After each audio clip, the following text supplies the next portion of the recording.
Alright, so it's been a minute since I've done a YouTube thing in long form, but I figured there's no better time than now after receiving what may be one of the most interesting pickleball shoes to date.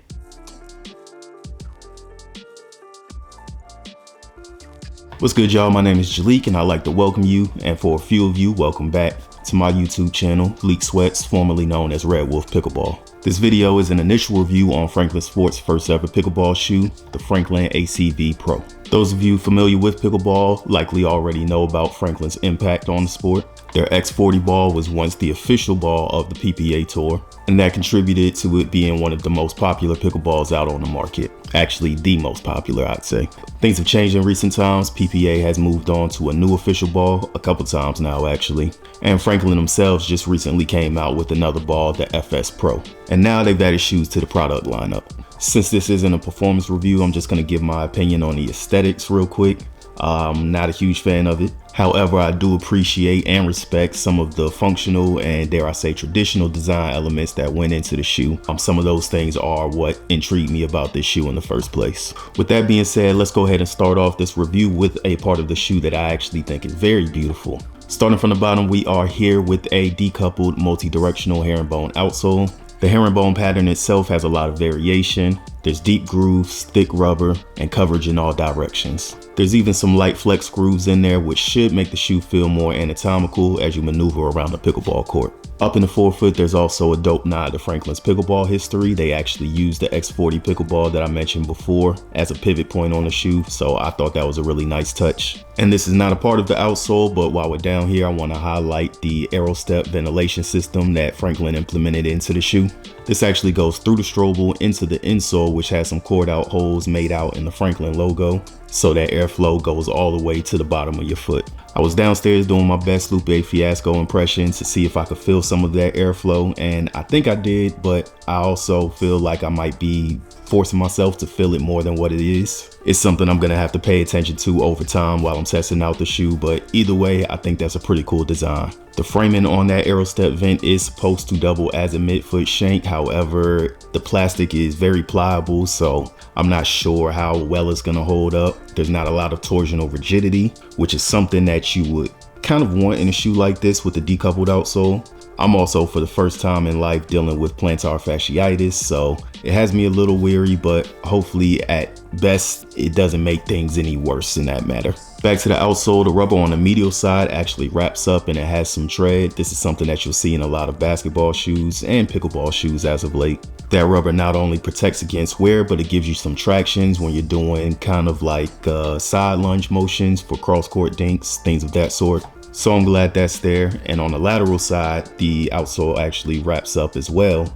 There's no tread there, but basically it forms an outrigger, so you have some lateral stability and a little bit of containment inside the shoe because it comes up as a sidewall. I haven't found much information on the cushion. To me, it feels like a typical EVA compound.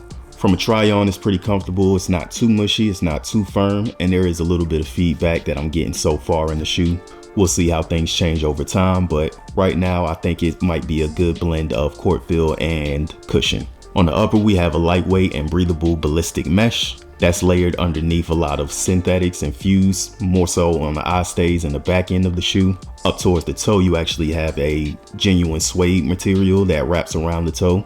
I would love for Franklin to switch out some of those synthetics for genuine raw materials, especially using a real suede on the front end. But I also understand first shoe, you gotta kind of keep costs down, make things affordable as an entry point. So it's not that big of a deal. Also, where those synthetics are placed at, it's not really gonna make a difference performance-wise, at least I don't think it will. Despite not being a fan of the look, that suede rand and the outsole wrap on the lateral side actually reminds me a lot of a shoe that I love aesthetically, the Air Jordan 4. Brian Chiaffi, the designer of the ACV Pro, did mention that he brought some elements of basketball shoes over into the shoe. So I do wonder if this is some kind of a nod to the Air Jordan 4. I could be reaching, but who knows. By the way, if you haven't already, you should check out that behind the design video for this shoe with Brian. That's over on the Franklin Sports YouTube channel. But back to my first look at the shoe, the tongue is well padded.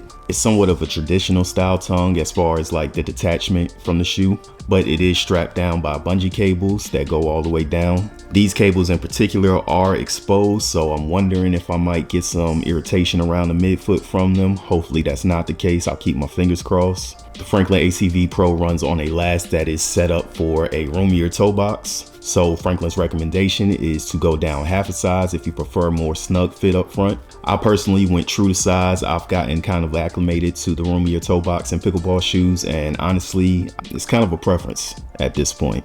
Upon initial try on, I was second guessing that decision to go true to size. Things felt a little bit too roomy, but once I laced things up, everything felt good from the midfoot back, and I didn't really feel any insecurity per se with the extra toe box room. The lacing cables really hug the midfoot well. They actually go all the way to the strobel, so it's really wrapping around your foot, keeping things nice and locked down.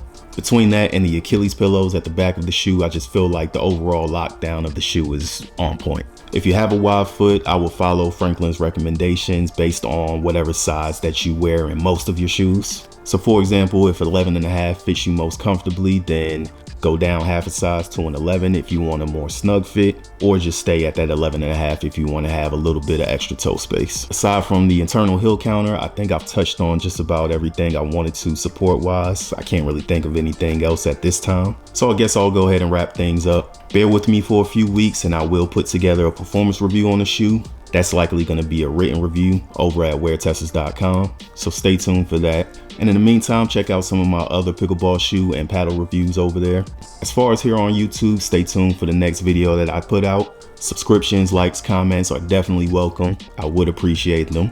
Please also support WearTesters. Do the same on the WearTesters YouTube channel. Chris and Jody do some amazing work over there. We have basketball shoe reviews, running shoe reviews, skate shoes, lifestyles, retros, all that good stuff. And that's all I got right now. Thank you all so much for making it this far into the video. Stay tuned for more to come. Till the next time I see y'all. Peace.